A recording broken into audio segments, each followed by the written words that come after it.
أعوذ بالله من الشيطان الرجيم. بسم الله الرحمن الرحيم. قد سمع الله قول التي تجادلك في زوجها وتشتكي إلى الله والله يسمع تهاوركما إن الله سميع بصير. الذين يظاهرون منكم من نسائهم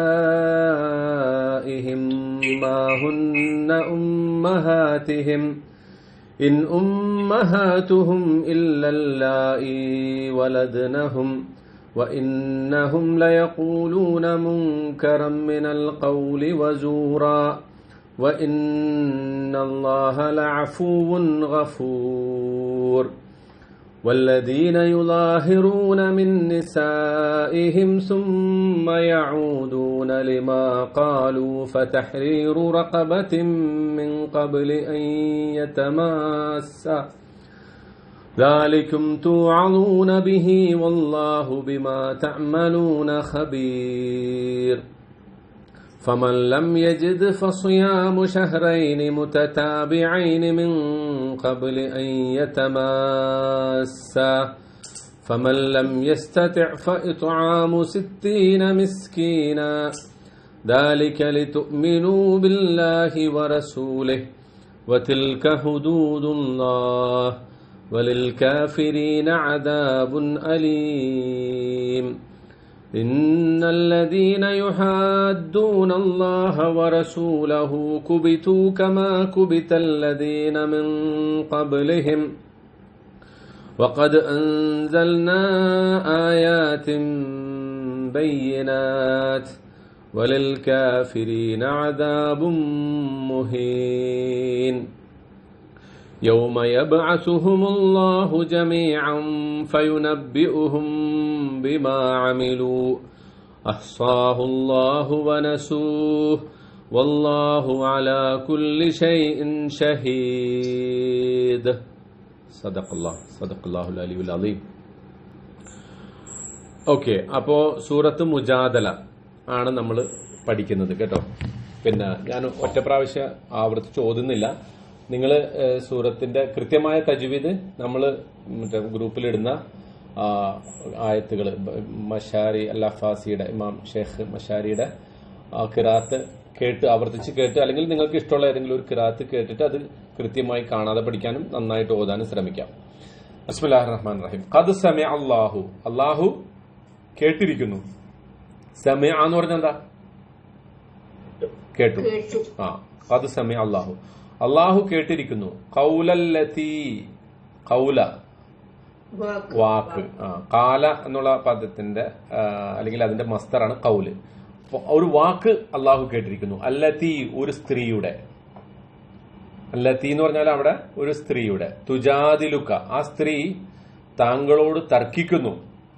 ഫീ സൗജിഹ, ഫീ സൗജിഹ, അവരുടെ ഭർത്താവിനെ കുറിച്ച്, തന്റെ ഭർത്താവിനെ കുറിച്ച്, തന്റെ ഇണയെ കുറിച്ച് താങ്കളോട് തർക്കിക്കുന്ന ഒരു സ്ത്രീയുടെ വാക്ക് അള്ളാഹു കേട്ടിരിക്കുന്നു. വതഷ്തകി ഇലല്ലാഹ് എന്ന് മാത്രമല്ല, കുറെ നേരം റസൂലിനോട് തർക്കിച്ചിട്ട് റസൂൽ ഇങ്ങനെ തന്നെ പറഞ്ഞുകൊണ്ടിരുന്നു, എനിക്ക് അള്ളാന്റെ അടുത്ത് നിന്നൊരു ഇത് കിട്ടുന്നപ്പോ ഇവര് നേരെ തിരിച്ച് അള്ളഹാനോട് പരാതി പറയാൻ തുടങ്ങി. അവിടെ നിന്നിട്ട് തന്നെ അള്ളഹാനോട് കൈ ഉയർത്തിയിട്ട് ആവലാതി പറയാൻ തുടങ്ങി. അതാണ് ഇവിടെ പറയുന്നത്. വതഷ്തകി, അവൾ ആവലാതിപ്പെടുകയും ചെയ്തു. ഇഷ്തക യഷ്തകി, വാസ്തവത്തിൽ ഷക്ക യഷ്കു ആണ് പരാതിപ്പെടുക എന്നുള്ളത്. ഇഷ്തക എന്ന് പറഞ്ഞാൽ കഠിനമായി പരാതിപ്പെടുക, കണ്ടിന്യൂസ് ആയിട്ട് പരാതിപ്പെടുക. പരാതിപ്പെടുന്നതിൽ ഇങ്ങനെ ഉറച്ചു നിൽക്കുക, അങ്ങനെയാണല്ലോ. നമ്മള് ദുആ ചെയ്യുമ്പോ എങ്ങനെ ചെയ്യണമെന്നാ പറഞ്ഞേക്കണ? ദുആ ചെയ്യുമ്പോ ഈ ഖൗല ബിൻത് സഅലബ റളിയല്ലാഹു അൻഹ ചെയ്ത പോലെ ചെയ്യണമെന്നാണ്. എങ്ങനെ ഉറച്ചു നിൽക്കണം. ഇപ്പൊ കിട്ടിയേ പറ്റുള്ളൂ. ചെറിയ കുട്ടികൾ എന്തെങ്കിലും ചോദിച്ചാൽ അവര് വാശി പിടിക്കൂലേ, അതുപോലെ വാശി പിടിച്ച് പരാതിപ്പെടുന്നതിനാണ് തഷ്തക്കി, ഇഷ്തക ഇഷ്തക്കി എന്ന് പറയാ കേട്ടാ. ഷക്വ എന്ന് പറഞ്ഞാൽ പരാതി, അതിൽ നിന്നാണ് ഷക്കാവി, കംപ്ലൈന്റുകൾ. അപ്പൊ തഷ്തക്കിയിലല്ല, അള്ളാഹുവിനോട് ആവലാതിപ്പെടുകയും ചെയ്ത അവരുടെ ആ ആവലാതി അള്ളാഹു കേട്ടിരിക്കുന്നു. വല്ലാഹു യസ്മഉ, തീർച്ചയായും അള്ളാഹു കേൾക്കുന്നു. തഹാവുറക്കുമാ, നിങ്ങളുടെ രണ്ടുപേരുടെയും സംഭാഷണം. ഹിവാർ എന്ന് പറഞ്ഞാൽ സംഭാഷണം. ഹാവറ രണ്ടുപേരും പരസ്പരം സംഭാഷണം നടത്തുക. അതിന്റെ മസ്തറാണ് തഹാവുർ.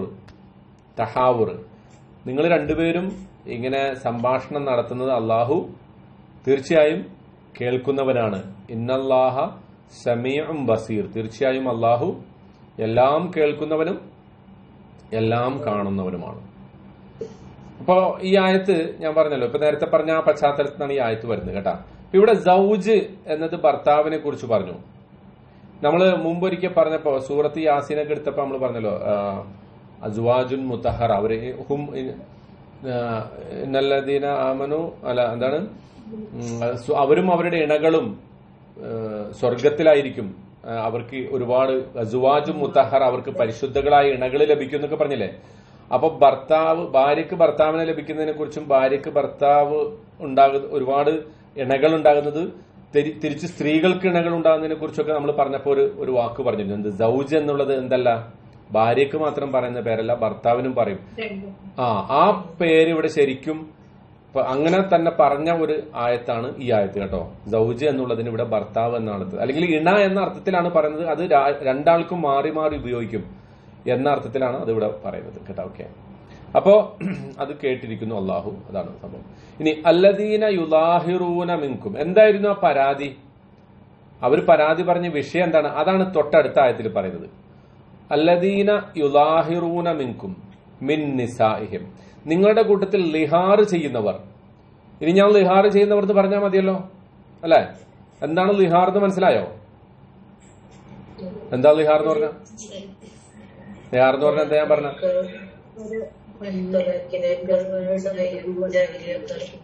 നീ എനിക്ക് ഒരു ഭർത്താവ് ഭാര്യയോട് നീ എനിക്ക് ഇന്നു മുതൽ എന്റെ മാതാവിന്റെ മുതുക് പോലെയാണ് നിന്റെ മുതുക്, അല്ലെങ്കിൽ എനിക്ക് നീ എന്റെ മാതാവിനെ പോലെയാണ് എന്ന് പറഞ്ഞാൽ എന്നു മുതൽ നമ്മൾ തമ്മിൽ ഇനി ഒരു ഭാര്യാഭർത്തൃ ബന്ധമില്ല, മറിച്ചൊരു ഒരു ഒരു പരിശുദ്ധമായൊരു ബന്ധമാണ് ഉള്ളത്. അല്ലെങ്കിൽ അതിൽ എന്തില്ല, ഭാര്യാഭർത്തൃ ബന്ധം ഉണ്ടാവൂല എന്ന് പറയുന്നതാണ്. അതൊരർത്ഥത്തില് പരിശുദ്ധമായിട്ട് പറയുന്നത് അല്ല ശരിക്കത്. പിന്നെന്താ, അത് അവരെ മൂലക്കിരുത്താൻ പറയുന്ന ഒരു വാക്കാണ്. അപ്പൊ അതിനാണ് എന്ത് പറയാ, ലിഹാർ എന്ന് പറയാട്ടെ. അപ്പൊ ഇനി ഞാൻ യുലാഹിറൂന എന്ന് പറയുന്നിടത്തേക്ക് ലിഹാർ എന്നേ പറയുള്ളൂ. അപ്പൊ നിങ്ങൾ അതിന്റെ അർത്ഥം മനസ്സിലാക്കണം കേട്ടാ. അല്ലദീന യുലാഹിറൂന മിൻകും, നിങ്ങളിൽ നിന്ന് ലിഹാർ ചെയ്യുന്നവർ, മിൻ നിസാഇഹിം, സ്വന്തം സ്ത്രീകളെ, സ്വന്തം സ്ത്രീകളെ ലിഹാർ ചെയ്യുന്നവർ, മാഹുന്ന ഉമ്മഹാത്തിഹിം, അവർ വാസ്തവത്തിൽ എന്താവൂല,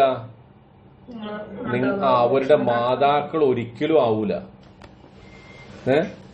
നിങ്ങളിപ്പോ എത്ര മാതാക്കളെ പോലെയാണ്, മാതാവിന്റെ മുതുക് പോലെയാണ് നിന്റെ മുതുക് എന്നൊക്കെ പറഞ്ഞാലും അങ്ങനെ ഒരിക്കലും ആവുകയില്ല. അതാണ് അള്ളാഹുവിന്റെ ആദ്യത്തെ പ്രസ്താവന. ഈ വിഷയത്തിലുള്ള ആദ്യത്തെ പ്രസ്താവന അതാണ്. നിങ്ങളുടെ കൂട്ടത്തിൽ സ്വന്തം സ്ത്രീകളെ ലിഹാർ ചെയ്യുന്ന ആളുകൾ മനസ്സിലാക്കണം, ഒരിക്കലും അവർ നിങ്ങളുടെ മാതാക്കളല്ല. ഇൻ ഉമ്മഹാത്തുഹും, ഇൻ എന്ന് പറഞ്ഞാൽ അവിടെ മാ എന്നുള്ള അർത്ഥത്തിലാണ് കേട്ടാ, അല്ലെങ്കിൽ ലാ എന്ന് പറയില്ല, ഇല്ല. ഇൻ ഉമ്മഹാത്തും, അവരുടെ മാതാക്കളല്ല. ഇല്ലല്ലാ ഈ വലദ്നഹും, ഇല്ലല്ലാ ഈ, ഇല്ലല്ലാത്തി എന്നും പറയാം, ഇല്ലല്ലാ എന്നും പറയാം. അല്ലാത്തി അല്ലായി എന്നുള്ളത് ഖുർആനില് സ്ത്രീകളെ ഒരുപാട് സ്ത്രീകളെ കുറിക്കാൻ വേണ്ടിയിട്ട് പറയുന്ന ഒരു പ്രയോഗമാണ്. അത് രണ്ട് രൂപത്തിലും മാറിയും മറിച്ചുമൊക്കെ വന്നിട്ടുണ്ട്. പ്രത്യേകിച്ച് അർത്ഥവ്യത്യാസമൊന്നുമില്ല, പക്ഷെ മാറിയും രണ്ട് രൂപത്തിലും പ്രയോഗിച്ചിട്ടുണ്ട്. അപ്പോ അവരുടെ മാതാക്കളല്ല, ഇല്ലല്ലാ ഈ വലദ്നഹും, അവരെ പ്രസവിച്ചവരല്ലാതെ അവരുടെ മാതാക്കളല്ല. അപ്പൊ എല്ലാവർക്കും അറിയാവുന്ന സംഗതിയല്ലേ അല്ലെ? എല്ലാവർക്കും അറിയാവുന്ന സംഗതിയല്ലേ? നമ്മുടെ മാതാക്കൾ ആരാ? നമ്മളെ പ്രസവിച്ചവരാണ്. പക്ഷെ എന്തിനായിരിക്കും അത് അള്ളാഹ് അടുത്ത് പറഞ്ഞത്? അതായത് ആദ്യം പറയുന്നത്, നിങ്ങളുടെ കൂട്ടത്തിൽ ലിഹാർ ചെയ്തവർ മനസ്സിലാക്കണം, ആ ലിഹാർ ചെയ്ത സ്ത്രീകൾ നിങ്ങളുടെ മാതാക്കളല്ല. നിങ്ങളുടെ മാതാക്കൾ എന്ന് പറയുന്നത് നിങ്ങളെ പ്രസവിച്ചവരാണ്. എന്ന് പറഞ്ഞാൽ നിങ്ങൾക്ക് മാതാവെന്ന് വിളിക്കാൻ ഒരു സ്ത്രീ അവിടെ ഉണ്ട്. അതാരാണ്? നിങ്ങൾക്ക് ജന്മം നൽകിയ സ്ത്രീയാണ്. നിങ്ങൾക്ക് ജന്മം നൽകിയ ആ സ്ത്രീയെ, ആ മാതാവിന്റെ പദവിയിലേക്ക് നിങ്ങൾ വേറെ ആരും വെച്ച് കെട്ടേണ്ടതില്ല. കോമൺ സെൻസ് വെച്ചിട്ട് തന്നെ നിങ്ങൾക്ക് അത് മനസ്സിലാക്കാവുന്നുള്ളൂ. അപ്പൊ ഈ പറയുന്നത് വെറും ബോഷ്കത്തരമാണ്, വെറും പൊട്ടത്തരമാണ് നിങ്ങൾ ഈ പറയുന്നത് എന്ന് അവരെ ബോധ്യപ്പെടുത്താനാണ് അള്ളാഹു സുബ്ഹാനഹു തആല ഇങ്ങനെ ഒരു പദപ്രയോഗം നടത്തുന്നത്. ഇൻ ഉമ്മഹാത്തുഹും, അവരുടെ മാതാക്കളല്ല, ഇല്ലല്ലാ ഈ വലദ്നഹും, അവരെ പ്രസവിച്ചവരല്ലാതെ അവരുടെ മാതാക്കളാവുകയില്ല. ഇതുപോലെ ഒരു പ്രയോഗം സൂറത്ത് അൽ അഹ്സാബിൽ അള്ളാഹു നടത്തുന്നുണ്ട്. അത് പിന്നെ ദത്തുപുത്രന്മാരെ കുറിച്ച്, ദത്തുപുത്രന്മാരെ നിങ്ങളുടെ പുത്രന്മാരാവൂല എന്ന് പറയുന്നുണ്ട് കേട്ടോ. അപ്പൊ ഇസ്ലാമില് ഇത്തരം ബന്ധങ്ങൾക്കൊരു പവിത്രത ഉണ്ട്. ആ ബന്ധം നിങ്ങളുടെ മക്കള് തന്നെയാണ്. ഒരാള് ഇപ്പൊ ഇതുപോലെ നമ്മുടെ കൂട്ടത്തിലൊക്കെ ആളുകൾ പറയുന്ന ഒരു വർത്തമാനമാണ്, നാളെ മുതൽ നീ എന്റെ മോനല്ല, ഈ വീട്ടിൽ നിന്ന് ഇറങ്ങിപ്പോയിക്കോ പറയാറില്ലേ. ഇനി മുതൽ നീ എന്റെ മകനല്ല, ഇനി മുതൽ നീ എന്റെ മകളല്ല. എന്തെങ്കിലുമൊക്കെ സംഭവിക്കുമ്പോ പെട്ടെന്നുള്ള ദേഷ്യത്തിൽ ആളുകൾ പറയുന്നത്. പക്ഷെ അങ്ങനെ പറഞ്ഞുകൊണ്ട് മക്കളല്ലാതാവോ? ഒരിക്കലും ആവൂല, അതാവൂല. അത് ആ ബന്ധങ്ങള് അങ്ങനെ തന്നെ നിലനിൽക്കും. അവരെത്ര കൊള്ളരുതാത്തവരായാലും എത്ര നല്ലവരായാലും ഒക്കെ ആ ബന്ധങ്ങൾ അങ്ങനെ നിലനിൽക്കും. അതാണ് വഇന്നഹും ലയഖൂലൂന, തീർച്ചയായും അവര് പറയുന്നത് മുൻകറം മിനൽ ഖൗല്. മുൻകർ എന്ന് പറഞ്ഞാല് നീചമായത്. ശരിക്കും മുൻകറിന്റെ അർത്ഥം എന്താ? അറിയപ്പെടാത്ത സംഗതിക്കാണ്. അതെ, യഅ്മുറൂന ബിൽ മഅറൂഫി വയൻഹൗന അനിൽ മുൻകർ എന്ന് കേട്ടല്ലേ.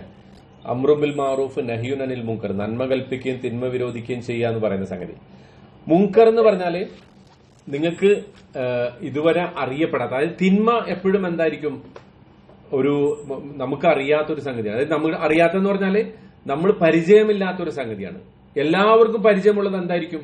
നന്മയാണ്. ഇപ്പൊ സ്നേഹം, കാരുണ്യം, പരസ്പരം വിട്ടുവീഴ്ച, ദയ, ഇതൊക്കെ എന്താണ്? എല്ലാവർക്കും അറിയാം, എല്ലാവർക്കും വേണ്ടതാണ്. പക്ഷെ കൊലപാതകം, വ്യഭിചാരം, മദ്യപാനം, ഇതൊക്കെ എന്താണ്? ഇതങ്ങനെ സമൂഹത്തിൽ വല്ലാതെ എല്ലാവരും ചെയ്യുന്ന സംഗതിയല്ല. അത് വളരെ കുറഞ്ഞ ആളുകൾ മാത്രം ചെയ്യുന്ന ഒരു സംഗതിയാണ്. എന്ന് മാത്രമല്ല, ചില ആളുകൾക്ക് അതിനെക്കുറിച്ച് പറയുന്നത് പോലും ഉണ്ടാവില്ല അവരുടെ സമൂഹത്തിൽ, അല്ലെങ്കിൽ അവരുടെ വീട്ടിൽ, അല്ലെങ്കിൽ അവരുടെ സർക്കിളുകളിൽ അങ്ങനെ ഉണ്ടാവില്ല. അതുകൊണ്ടാണ് അതിനെ മുൻകർ എന്ന് പറയുന്നത്, അല്ലാതെ നമുക്ക് അറിയാത്തൊരു സംഗതി എന്നുള്ള അർത്ഥത്തിലല്ല.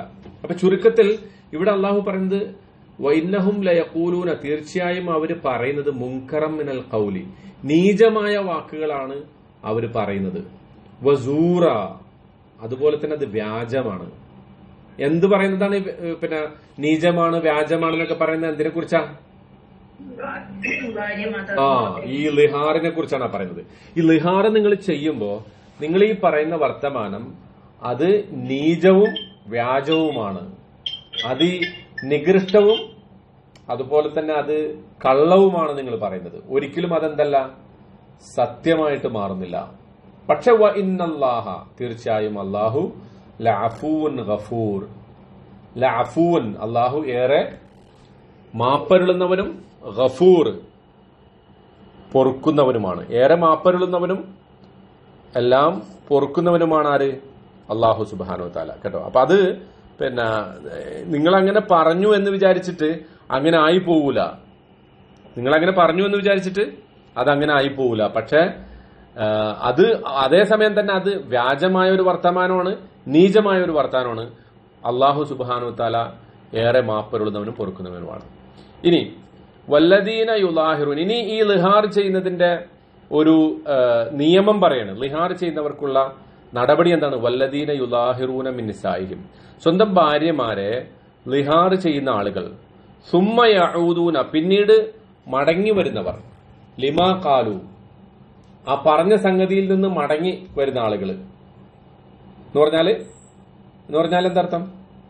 ഖേദിച്ച് മടങ്ങുക അല്ലെ, തൗബ ചെയ്ത്, അല്ലെങ്കിൽ ഇനി ഞാനത് പറഞ്ഞു പോയല്ലോ, ഇനി അങ്ങനെ പറയൂല എന്ന് പറയുന്ന ആളുകൾ, അവര് മനസ്സിലാക്കേണ്ടത് അവർക്കുള്ള നിയമം എന്താണ്? ഫതഹ്രീറു റഖബത്തിൻ, അവരൊരു അടിമയെ മോചിപ്പിക്കണം. റഖബത്ത് എന്ന് പറഞ്ഞാല് ശരിക്കും പിരടിക്കാ പറയാ, പിരടി മോചിപ്പിക്കുക എന്ന് പറഞ്ഞാൽ അടിമയെ മോചിപ്പിക്കുക എന്നർത്ഥം. കാരണം ഒരു അടിമ അയാളുടെ പിരടി വേറൊരാളുടെ കാൽ കീഴിൽ വെച്ചിട്ടായിരിക്കുമല്ലോ അടിമ ഉണ്ടാവുക. അതുകൊണ്ടാണ് അങ്ങനെ പറയുന്നത്. അവരെന്ത് ചെയ്യണം? പെട്ടെന്നുള്ള ദേഷ്യത്തില് ഭാര്യയെ ഇതുപോലെ ലിഹാർ ചെയ്ത ആളുകള് അവർ മനസ്സിലാക്കേണ്ടത്, അവർക്ക് ഈ ഭാര്യ വീണ്ടും അനുവദനീയമാകണമെങ്കിൽ അവരെന്ത് ചെയ്യണം? ഒരടിമയെ മോചിപ്പിക്കണം. മിൻ ഖബ്ലി അൻ യതമാസ്സ, അവർ പരസ്പരം സ്പർശിക്കുന്നതിന് മുമ്പ്. വീണ്ടും അവർ പരസ്പരം അനുവദനീയമാകണമെങ്കിൽ, അവർ പരസ്പരം പഴയതുപോലെ ഭാര്യാഭർത്തൃ ബന്ധം, ദാമ്പത്യ ബന്ധം തുടരണമെങ്കിൽ അവരെന്ത് വേണം? ആദ്യമായിട്ട് ഇയാൾ ഒരു അടിമയെ മോചിപ്പിക്കണം. ഒരു അടിമ എന്ന് പറഞ്ഞാൽ ഇന്നത്തെ കണക്കനുസരിച്ച് ഒരു ലാൻഡ് ക്രൂയിസർ മേടിക്കുന്ന പൈസ വരും കേട്ടോ. അങ്ങനെയൊക്കെ പറഞ്ഞാൽ തിരിയൂലേ? അപ്പോ വെറുതെ ചൂടായിട്ട് എന്തെങ്കിലുമൊക്കെ പറയാൻ നിൽക്കണ്ട, പറഞ്ഞു കഴിഞ്ഞാൽ പെട്ടുപോകും. ഇതാണ് അള്ളാഹ് പറയുന്നത്. നിങ്ങൾ ഈ പറഞ്ഞ വർത്താനത്തിന് അത്ര വിലയുണ്ടെന്ന് നിങ്ങൾ മനസ്സിലാക്കണം കേട്ടാ. ദാലിക്കും അപ്പോ ദാലിക്കും തുഅലൂന ബിഹി, ഇതാണ് നിങ്ങളോട് അള്ളാഹു ഉപദേശിക്കുക, നിങ്ങൾ ഉപദേശിക്കപ്പെടുന്ന സംഗതി ഇതാണ്. വല്ലാഹു ബിമാ തഅമലൂന ഖബീർ, അള്ളാഹു നിങ്ങൾ പ്രവർത്തിക്കുന്നതിനെ കുറിച്ച് വളരെ സൂക്ഷ്മമായി അറിയുന്നവരാണ്. നിങ്ങൾ വെറുതെ എന്തെങ്കിലും ഒരു ദേഷ്യത്തില് പെട്ടെന്നുള്ള ഒരു സ്പെർ ഓഫ് ദ മൂമെന്റ് എന്തെങ്കിലുമൊക്കെ പറഞ്ഞിട്ട് അങ്ങനെ രക്ഷപ്പെട്ടു പോകാമെന്ന് വിചാരിക്കരുത്. മറിച്ച് അതിനെക്കുറിച്ച് സൂക്ഷ്മമായിട്ട് അള്ളാഹുവിന് അറിയാം.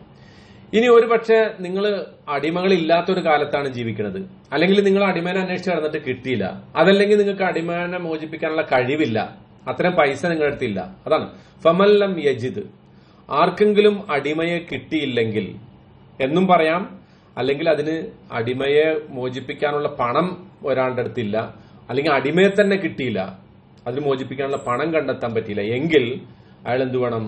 ഫസിയാമു ഷഹ്റൈനി മുതതാബിഐൻ, അയാൾ എന്ത് വേണം? തുടർച്ചയായിട്ട് 2 മാസം നോമ്പ് അനുഷ്ഠിക്കണം. കൺസിക്യൂട്ടീവ് 2 months എന്ന് പറഞ്ഞാൽ 59ാമത്തെ ദിവസം നോമ്പ് പിടിച്ചിട്ട് 60ാമത്തെ ദിവസം പിടിക്കാൻ പറ്റിയില്ലെങ്കിൽ പിന്നെ റീസെറ്റ് ആണ്. അവിടെ മുതൽ പിന്നെ ഒന്ന് സ്റ്റാർട്ട് ചെയ്യണം. പിന്നെ വീണ്ടും ഒരു 55 ഒന്ന് വിട്ടാൽ വീണ്ടും സ്റ്റാർട്ട് ചെയ്യണം. നടക്കണ കാര്യമാണ്. റമദാനിൽ ഇപ്പൊ ഒരു മാസം തന്നെ പിടിക്കണത് ഭയങ്കര ബുദ്ധിമുട്ടാണ്. എന്നാൽ തന്നെ പക്ഷെ അത് പിടിച്ചു പോവാം, കാരണം എല്ലാവരും പിടിക്കുന്നതുകൊണ്ട് അങ്ങനെയാണ് പിടിച്ചു പോകും. റമദാൻ കഴിഞ്ഞിട്ട് ഒരു നോമ്പ് പിടിക്കാൻ ഇത്തിരി ഇടങ്ങേറാണ് അല്ലേ. അപ്പോ ഇത് കടുത്ത ഒരു നടപടിയാണ്. കാരണം അതിനെക്കുറിച്ച് ഞാൻ പറയാം. അതായത് ഈ എന്തായിരിക്കും നോമ്പ് നിർബന്ധമാക്കാൻ അള്ളാഹു ഇതിന്റെ പേരിൽ ഒന്നുകിൽ അടിമയെ മോചിപ്പിക്കണം, അല്ലെങ്കിൽ 2 മാസം നോമ്പ് അനുഷ്ഠിക്കണം. ഇതിനെക്കുറിച്ച് പറഞ്ഞത് പിന്നെ അതായത് ഇപ്പോ ഇതേ പ്രായച്ചിത്തം ഇനി ബാക്കിയോട് പറഞ്ഞിട്ട് ഞാനത് പറയാട്ടോ. ഓക്കെ, ഫസിയാമു ഷഹ്റൈനി മുതതാബിഐനി, 2 മാസം തുടർച്ചയായിട്ട് നോമ്പ് അനുഷ്ഠിക്കണം. മിൻ ഖബ്ലി അൻ യതമാസ, ഏതിനു മുമ്പ്? മിൻ ഖബ്ലി അൻ യതമാസ, പരസ്പരം സ്പർശിക്കുന്നതിന് മുമ്പ്. രണ്ടാമത് പോയിട്ട് ഭാര്യനെ തൊടുന്നതിന് മുമ്പ്, അല്ലെങ്കിൽ ഭാര്യ ഭർത്താവിനെ തൊടുന്നതിന് മുമ്പ് ഇയാള് ഒന്നുകിൽ ഒരു അടിമയെ മോചിപ്പിക്കണം, അല്ലെങ്കിൽ 2 മാസം തുടർച്ചയായിട്ട് 60 ദിവസം തുടർച്ചയായിട്ട് നോമ്പ് അനുഷ്ഠിക്കണം. ഫമല്ലം യസ്തത്യ, ഇനി ഒരാൾക്ക് അതിന് സാധിച്ചിട്ടില്ലെങ്കിൽ, നോമ്പ് പിടിക്കാൻ സാധിച്ചിട്ടില്ലെങ്കിൽ, ഫഇത്ആമു 60 മിസ്കീനൻ, 60 അഗതികൾക്ക് ഭക്ഷണം കൊടുക്കണം. ഇത്ആം എന്ന് പറഞ്ഞാല് ഭക്ഷിപ്പിക്കുക, 60 അഗതികളെ ഭക്ഷിപ്പിക്കണം. അപ്പോ ഇത് തന്നെയാണ് ഇപ്പൊ റമദാനിന്റെ പകലില് ഒരാള് ഭാര്യയുമായിട്ട് ശയിച്ചാൽ, അങ്ങനെ സംഭവിച്ചാൽ അതിന്റെ വിധി എന്താ? അതും ഇത് തന്നെയാണ്. ഒന്നുകിൽ ഒരു അടിമയെ മോചിപ്പിക്കുക, അല്ലെങ്കിൽ 2 മാസം തുടർച്ചയായിട്ട് നോമ്പനുഷ്ഠിക്കുക, അല്ലെങ്കിൽ പിന്നെ 60 അഗതികൾക്ക് ഭക്ഷണം കൊടുക്കുക. അപ്പോ എന്തായിരിക്കും ഇപ്പൊ റമദാനിന്റെ പകലില് ഭാര്യയുമായിട്ട് ശയിച്ചാൽ, ലൈംഗിക ബന്ധം പുലർത്തിയാൽ ഇത് തന്നെ വിധി. അല്ലാതെ ഭാര്യയെ നിഷിദ്ധമാക്കുന്ന ഒരു പ്രവർത്തനം പറഞ്ഞാൽ അതിനും ഇത് തന്നെ വിധി. സംഭവിക്കണം എന്താണെന്നറിയോ? ഒരു കാര്യം അള്ളാഹു ഹറാമാക്കിയതിനെ ഹലാലാക്കുന്നു. ഏത്? റമദാനിന്റെ പകലില് ലൈംഗിക വീഴ്ച പാടില്ല എന്നുള്ളത് അയാൾ എന്ത് ചെയ്യുന്നു? ഹലാലാക്കുന്നു. ഇവിടെയോ ഹലാലായ ഭാര്യയെ അയാൾ തന്നെ ഹറാമാക്കി പ്രഖ്യാപിക്കുകയാണ്. അപ്പൊ ഹലാലും ഹറാമും ഒക്കെ തീരുമാനിക്കേണ്ടത് ആരാ? അള്ളാഹുവാണ്. നിങ്ങൾ സ്വന്തം നിലക്ക് ഇനി മുതൽ നീ എനിക്ക് ഇങ്ങനെയാണ്, ഇതിനു മുതൽ ഞാൻ നിങ്ങൾക്ക് തിരിച്ചും പറയുന്നുണ്ട്. ഒരു പെൺകുട്ടി പറഞ്ഞതായിട്ട് ഒരു സംഭവം, അതായത് ഞാൻ അയാളെ വിവാഹം കഴിക്കൂല, അയാൾ വിവാഹം കഴിച്ചാൽ അയാൾ എനിക്ക് വാപ്പാനെ പോലെയാണ് എന്ന് പറയുന്ന സംഭവങ്ങളും ഉണ്ടായിട്ടുണ്ട്. അത്തരം കാര്യങ്ങളിൽ പണ്ഡിതന്മാർ ഇതേ വിധി തന്നെയാണ് കൊടുത്തേക്കണ ഇത് വെച്ചിട്ട്. അപ്പൊ ഇത്തരം ചോദിച്ചോ? വിളിക്കുന്നില്ല എല്ലാവരും ഒരു ഭാര്യ അത് അല്ല, വിളിക്കുന്നത് കൊണ്ട് പിന്നെ വാപ്പ ഉമ്മ എന്നൊക്കെ വിളിക്കുന്നതുകൊണ്ട് തെറ്റൊന്നുമില്ല. പക്ഷെ വാപ്പ ആവൂല അവരൊരിക്കലും, അങ്ങനെ ആവൂല എന്നർത്ഥം. നമ്മളിപ്പോ ഒരാളെ ഇപ്പൊ ഭർത്താവിന്റെ വാപ്പയെ ഭാര്യ വാപ്പ എന്ന് വിളിക്കുന്നതുകൊണ്ട് തെറ്റൊന്നുമില്ല, കുഴപ്പമൊന്നുമില്ല. ഇപ്പൊ നമ്മൾ അങ്കിൾ എന്ന് വിളിക്കല്ലേ, കുട്ടികളൊക്കെ നമ്മുടെ കുട്ടികളൊക്കെ എല്ലാവരും അങ്കിൾ എന്ന് വിളിക്കാം. അങ്കിൾ എന്ന് പറഞ്ഞാൽ ശരിക്കർത്ഥം എന്താ? ഉമ്മാന്റെ ബ്രദറാണോ? അല്ലല്ലോ. അപ്പൊ ആ ബന്ധങ്ങൾ സ്ഥാപിക്കപ്പെടൂല, മറിച്ച് സ്ഥാപിക്കപ്പെടുന്നത് എന്താ? ആ ഒരു പിന്നെ ഇത് മാത്രമാണ്. അതായത് ആ ഒരു പേരില് പ്രത്യേകിച്ച് കാര്യമൊന്നുമില്ല. പക്ഷെ ഇത്തരത്തിലുള്ള ശപഥം ചെയ്യലും ഇത്തരത്തിലുള്ള തീരുമാനങ്ങൾ എടുക്കലും ഗുരുതരമായ തെറ്റാണ് എന്നാണ് പറഞ്ഞു വന്നതിന്റെ അർത്ഥം. ഓക്കെ, നമ്മുടെ സമയം ഏറെക്കുറെ ആയിക്കൊണ്ടിരിക്കുന്നത്. അപ്പൊ ഈ ആയത്തും കൂടി ഒന്ന് ഓടിച്ചു പോയിട്ട് നമുക്ക് പിരിയാം. എന്നിട്ട് ബാക്കി കാര്യങ്ങൾ നമുക്ക് ഗ്രൂപ്പിലും ചർച്ച ചെയ്യാം, പിന്നെ അടുത്ത ക്ലാസ്സിലും നോക്കാം കേട്ടോ. നോക്കിയോ. അപ്പോ ദാലിക്കൽ തുഅ്മിനു ബില്ലാഹ്, അത് നിങ്ങൾ അള്ളാഹുവിൽ വിശ്വസിക്കാൻ വേണ്ടിയിട്ടാണ്, വറസൂലിഹി. ഇതൊക്കെ പറയുന്നത്, ഈ വിധികളൊക്കെ ഞാൻ പറയുന്നതിന്റെ അടിസ്ഥാനം എന്താ? നിങ്ങൾ അള്ളാഹുവിലും അവന്റെ റസൂലിലും വിശ്വസിക്കാൻ വേണ്ടി. ഇത് വിശ്വാസത്തിന്റെ ഭാഗമാണ് എന്നർത്ഥം. ഈ ലിഹാറ് ചെയ്താൽ ഇങ്ങനെയാണ് നടപടികൾ എന്നുള്ളത് വിശ്വാസത്തിന്റെ ഭാഗമാണ്. വതിൽക ഹുദൂദുല്ലാ, ഇതൊക്കെ അള്ളാഹുവിന്റെ നിയമപരിധികളാണ്, ഹദ്ദാണ്, ഹുദൂദാണ്. വലിൽ കാഫിരീന അദാബുൻ അലീം, തീർച്ചയായിട്ടും നിഷേധികൾക്ക് കഠിനമായ ശിക്ഷയുണ്ട്. അപ്പൊ ഇതിനെ കുഫറായിട്ടാ പറഞ്ഞത്. ഇതെന്താണ്? ഇങ്ങനത്തെ പണിയൊക്കെ ചെയ്യുന്നത് കുഫർ പോലെയാണ്, സത്യനിഷേധം പോലെയാണ്, നന്ദികേടാണ്. മനസ്സിലായോ? എന്നിട്ട് പറയണ ഇന്നല്ലദീന യുഹാദ്ദൂന അല്ലാഹ വറസൂലഹു, തീർച്ചയായും അള്ളാഹുവിനോട് വിരോധം വെച്ച് പുലർത്തുന്നവർ, വറസൂലഹു, അവന്റെ ദൂതനോടും വിരോധം വെച്ച് പുലർത്തുന്നവർ, കുബിതു, അവർ നിന്ദിക്കപ്പെട്ടിരിക്കുന്നു, കമാ കുബിതല്ലദീന മിൻ ഖബ്ലിഹിം, അവർക്ക് മുമ്പുള്ളവര് നിന്ദിക്കപ്പെട്ടതുപോലെ അവരും നിന്ദിക്കപ്പെട്ടിരിക്കുന്നു. വഖദ് അൻസൽന ആയാത്തിൻ ബയ്യിനാത്തിൻ, തീർച്ചയായും നാം അവതരിപ്പിച്ചിട്ടുണ്ട് ആയാത്തിൻ ബയ്യിനാത്തിൻ, വ്യക്തമായ ദൃഷ്ടാന്തങ്ങൾ, ആയത്തുകൾ. വലിൽ കാഫിരീന, സത്യനിഷേധികൾക്കുണ്ട് അദാബുൻ മുഹീൻ, അപമാനകരമായ ശിക്ഷയുണ്ട്. അപ്പോ ഈ ആയത്ത്, പിന്നെ ഇപ്പൊ 5 ആയത്തിലായിട്ടുള്ളൂ അല്ലെ, 5 ആയത്താണ് നമ്മൾ പറഞ്ഞത്. അപ്പോ ഈ 5 ആയത്തുകൾ എന്ന് പറയുന്നത് ഈ പറഞ്ഞ പോലെ ലിഹാറുമായി ബന്ധപ്പെട്ട 5 ആയത്തുകളാണ്. ബാക്കി നമുക്ക് ഇൻഷാ അല്ലാഹ് അടുത്ത ആഴ്ച. ഇത് തന്നെ കുറെ അധികം വിശദീകരിക്കാനുണ്ട്. അപ്പോ കുറച്ച് നമ്മള് പിന്നെ കുറച്ചേ ഇപ്പൊ നമ്മുടെ സമയപരിമിതി മൂലം പറയാൻ കഴിഞ്ഞിട്ടുള്ളൂ. ബാക്കി നമ്മൾ എന്ത് ചെയ്യാം, അടുത്ത ക്ലാസ്സിലേക്കും ഒക്കെ. ഞാൻ ഈ ലിഹാർ സംബന്ധമായ കുറെ നിയമങ്ങളുണ്ട് ഇസ്ലാമിൽ, അത് ഞാൻ ഗ്രൂപ്പിലിടാം, നിങ്ങൾ അതൊന്ന് വായിച്ചു നോക്കുക കേട്ടോ. അതൊന്ന് വായിച്ചു നോക്കുക. കുറച്ച് കാര്യങ്ങൾ ഇതിനെക്കുറിച്ച് നിങ്ങൾക്ക് ഒരുപാട് സംശയങ്ങൾ ഉണ്ടാവാൻ സാധ്യതയുണ്ട്. മാത്രമല്ല ഇതുമായി ബന്ധപ്പെട്ട കുറെ നമ്മുടെ സാമൂഹ്യ പ്രശ്നങ്ങൾ പറയേണ്ടതുണ്ട്. അതൊക്കെ ഇൻഷാ അല്ലാഹ് നമ്മൾ അടുത്ത ആഴ്ച ഒന്നുകൂടി ഈ ആയത്തുകൾ കേൾക്കുമ്പോൾ നമുക്കൊന്നും കൂടെ പറയാം കേട്ടോ. അപ്പോ അള്ളാഹു സുബ്ഹാനഹു തആല വിശുദ്ധ ഖുർആൻ മനസ്സിലാക്കുകയും അത് ജീവിതത്തിൽ പകർത്തുകയും ചെയ്യുന്ന ആളുകളുടെ കൂട്ടത്തിൽ നമ്മൾ ഉൾപ്പെടുത്തി അനുഗ്രഹിക്കുമാറാകട്ടെ. വാഖിറു ദഅവാന അനിൽ ഹംദുലില്ലാഹി റബ്ബിൽ ആലമീൻ. അസ്സലാമു അലൈക്കും വറഹ്മത്തുള്ളാഹി വബറകാതുഹു.